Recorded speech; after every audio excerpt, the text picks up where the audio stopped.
siiw du jàmmi boom maa ci xam dara lépp lu yëngu yow la ñoo. Jacob Zuma mu nekk bunt moo explosé. est-ce que tu sais que actuellement l'armée ak la police dañu taxaw di seetaan. nit ñi di toj. bien sûr di dajji di jël di yóbbu. si c'est les mooy dégâts collatéraux yi nga xam ne. asma looy def da ngay tiré boo nekkee soldat wala nga nekk policier wala nga nekk gendarme nga gis ay nit ay xale yu ndaw mu ñu nekk say doom est-ce que da nga leen tiré. Aïcha, Mamour Diallo réagit après la sortie de Ousmane Sonko et la décision de la cour d'appel. Sonko est un caïd assoiffé d'argent et de filles. Et bientôt, des cadres vont le quitter. Faut mu teg loolu noonu. Déjà am na xam nga li doy waar si coow li. Ousmane Sonko dafa ko accusé. En tout cas accusé en général je ne dirais même pas Mamour Diallo au-delà mais le gouvernement du Sénégal. Quand il va parce que une première fois monsieur Sonko dafa leen accusé ci 94 milliards yi mais au-delà dem na sax ba ne am na benn 46 milliards bu jot a dugg soi-disant xam nga loolu problème la léegi ci wàllu justice sa waay justice waxagul dara pour monsieur Diallo. Vraiment. C'est-à-dire que y a rien qui est éclairci benn ñaareel bi kii di monsieur Diallo moom moo yore mouvement dooleel Macky defe na. Le drame de ce pays-là. mu ngi nekk ci et malheureusement sous le règne du président Macky Sall bi ñu demee ba ñi nga xam ne ay fonctionnaires lañu ay administrateurs administration bi en général ñu forcer leen ñu politique. Avant au temps de Diouf et Wade amoon na l'administration participait à ce que l'État faisait en général en termes politiques et tout mais on n'imposait pas aux gens by force que da ngay politique pour nga am poste. Pour ñu nommer la fii pour sa carrière nga avancer et cetera et c'est sous le règne de Macky Sall que affaire boobu fës mooy président bi ku toog moom mu ne la ndax am nga base politique donc il raisonne en termes de il faut nga am base pour que ñu dooleel la nommer la et cetera loolu moo jur li xew ni yëpp mooy que ñëpp boo xefee procureur yeeg juge yi sax dem defi politique parce que voilà on leur impose que pour nga avancer faw nga am mbooloo muy ne sa ginnaaw sauf que mbooloo moom pour mu ne sa ginnaaw foog nga concret pour nga concret foog nga dëkk ak ñun pour nga dëkk ak ñun foog nga am vécu nekk ak ñun xam suñu problème mu nekk lu leen të léegi conséquence il faut que ñu dépenser xaalis pour am nit yi dépenser xaalis pour am nit yi wane teraanga nit ñi wut si la ñu ne am nga base te loolu du base parce que affection newu fa business moo fa ne intérêt rapport d'intérêt kii di monsieur Diallo malheureusement comme justice leeralu ko information judiciaire amul enquête parlementaire moo jotoon am soi-disant et c'est qui l'enquête parlementaire c'est l'Assemblée c'est qui c'est la majorité c'est qui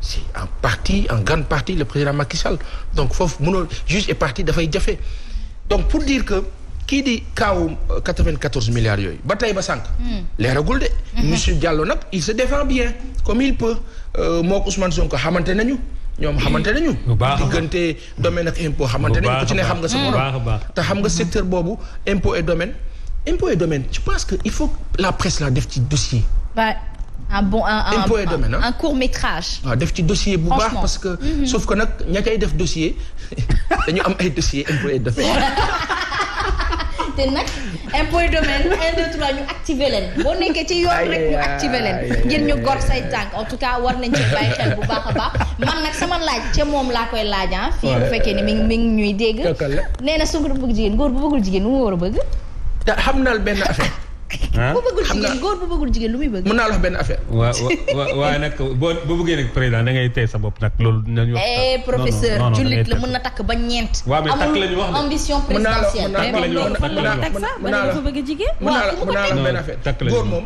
waaw ba bëgg jigéen ñafal yat. waaw dama lay wax lu mel ni midi. dafa am loo xam ne du sax débat. waaw nga takk benn la vie privée des gens du débat. ñaareel ba on me dira accusation la privée.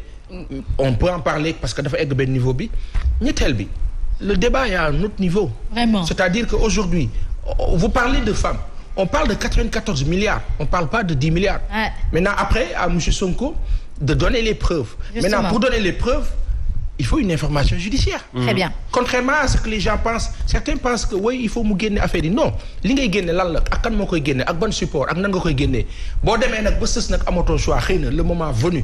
di nga xool pexe boo koy génne mais pour le moment seule l'information judiciaire moo mën a permettre ñu woo ko et puis quand monsieur Sonko dit na ma procureur woo Pourquoi le procureur ne l'appelle pas par rapport à ça? Il va l'appeler pour un dossier privé, mais il l'appelle pas pour un dossier public. En tout cas, problème. Juste pour préciser, c'est-à-dire que effectivement Ousmane mënul génn benn preuve instant bi. Parce que boo ko génn instant bi mën nañu ko topp pour divulgation d'informations confidentielles. Juge rek moo ko mën a woo. Ne ko jox ma documents yi mu jox ko kenn du ko topp. Donc c'est un jeu politique boo xam ne il faut que les gens comprennent. En tout cas nag Pape Assane prêcher le faux pour trouver le vrai ou faire distraction ci xelum sénégalais dañu xam ne ni bu ñu sous-estimer suñu xel yi ni seen xel yi tool noonu la suñu xel yi tool ndax ñun ci suñu askan gi la ñu bàyyee ko ba am xel kon nag na ngeen xam ne ni ngeen amee xel noonu la ñu amee xel di déceler te ñoo ngi fii nag ñun la presse taskatu xibaar moom jeex rek la xam Papa Assane Seck dañuy fàttali rek askan wi ni suñu kilifa gi di Ousmane Tanor Dieng tey à la salle des congrès de la maison du parti baptisé Ousmane Tanor dañ fay amal récital de Coran ci anniversaire u décès bi ngir yi gën yokk ñaanal ko yàlla bu ko defee yàlla xare ko àjjana te jéggal ko ay bàkkaaram ay manqué am ci àdduna ci kaw suuf ñu dugg nag ci biir allahumma amiin yaa rabbil alamin borom 644 12 ak la ci topp siiw du jàmmi boom maa ci xam dara lépp lu yëngu